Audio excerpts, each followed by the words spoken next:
New patch, new gear, and the same confusion we always face in updates, right?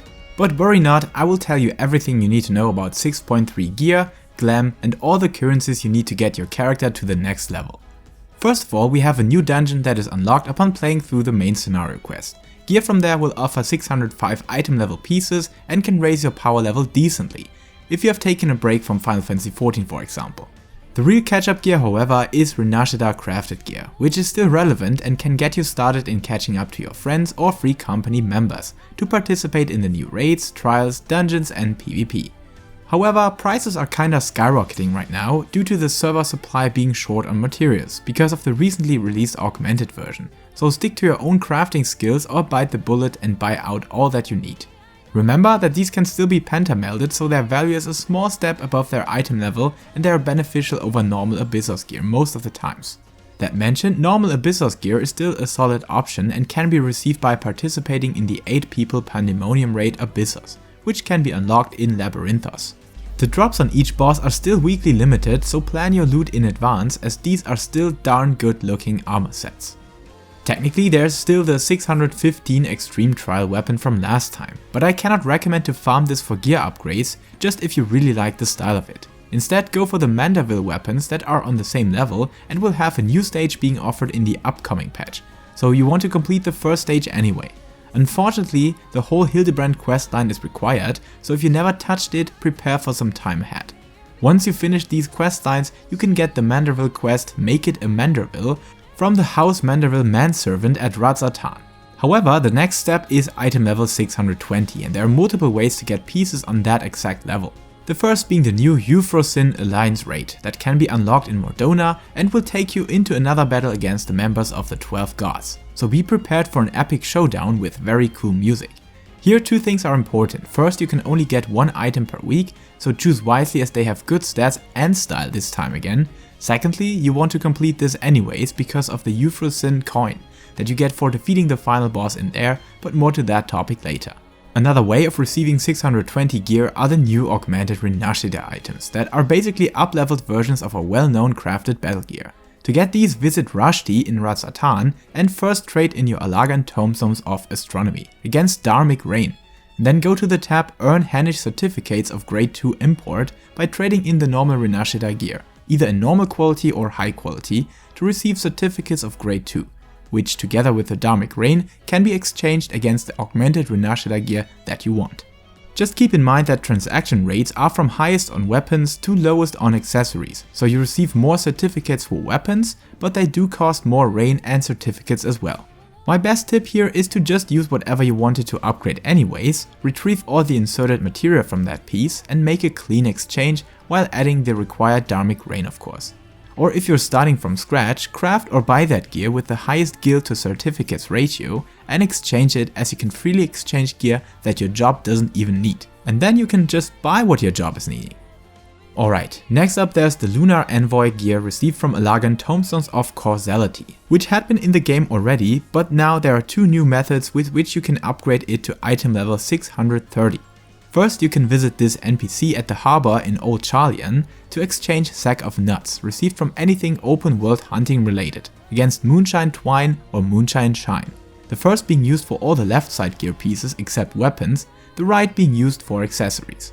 And as usual, the transaction rate of these are not the same, as accessory upgrades for your Lunar Envoy gear will cost you 2000 Sack of Nuts and the left side gear costs you 3000. The reason why this is important are the Aglaean and Euphrosyne coins that you can exchange against the same Moonshine upgrade material, but in that case they have identical transaction fees, so always make sure to spend the Alliance raid coins for left side gear upgrades and the Sack of Nuts for upgrades on accessories. With the Moonshine Twine or Shine, visit Kaldin in Razatan right next to the other vendors and trade in the base Lunar Envoy piece together with its upgrading material.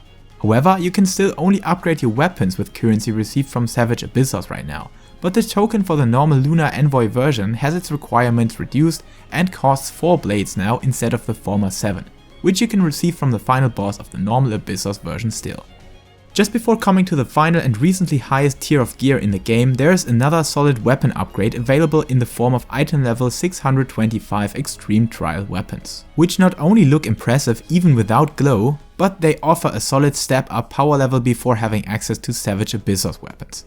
So complete the MSQ, the normal trial, and then unlock the extreme version and farm your coffer or tokens to get them from the respective NPC. Alright, last but not least on the battle gear department, the Abyssos gear in its Savage version, which is still one part of the most powerful gear this game has to offer. Just finish the normal version of that 8-man raid and gather up a group of friends or other people for the next challenge to come. Gear and accessory pieces are on item level 630, while the weapons are on 635, so combined with upgraded Lunar Envoy gear, the best stuff you can get right now. The loot system in there is a bit convoluted as bosses drop coffers that depends on how many players have already killed that boss per week. If nobody did, you get the full plethora, which differs on each boss as well. But you're also receiving books that you can trade in against specific items on this NPC in Razatan. Just do that content and once cleared, you will know exactly how it works. Simply note that you can only get a chance to loot gear and that this chance to loot from each coffer is weekly limited right now, which will be unlocked in a couple of weeks. Hopefully. Okay, so much for battle gear, but we do have new crafted gatherer and crafter gear as well, right? These are heavy additions for your crafting and gathering stats, so be prepared for a lot of crafting effort. If I can finish some more content this night, I will try to provide macros and guides tomorrow on how to make them and what material melts you need to achieve that. But of course, this patch also brought with tons of new glamour items, where we have the new Roblox weapons that are ruby weapons with a new shiny particle effect that you can get from the market board or by crafting, as well as the new Island Sanctuary rewards, the Isle Shepherd set and the Isle Vacationer set, with a very cool summer vibe and some tightly placed accessories all over the glam.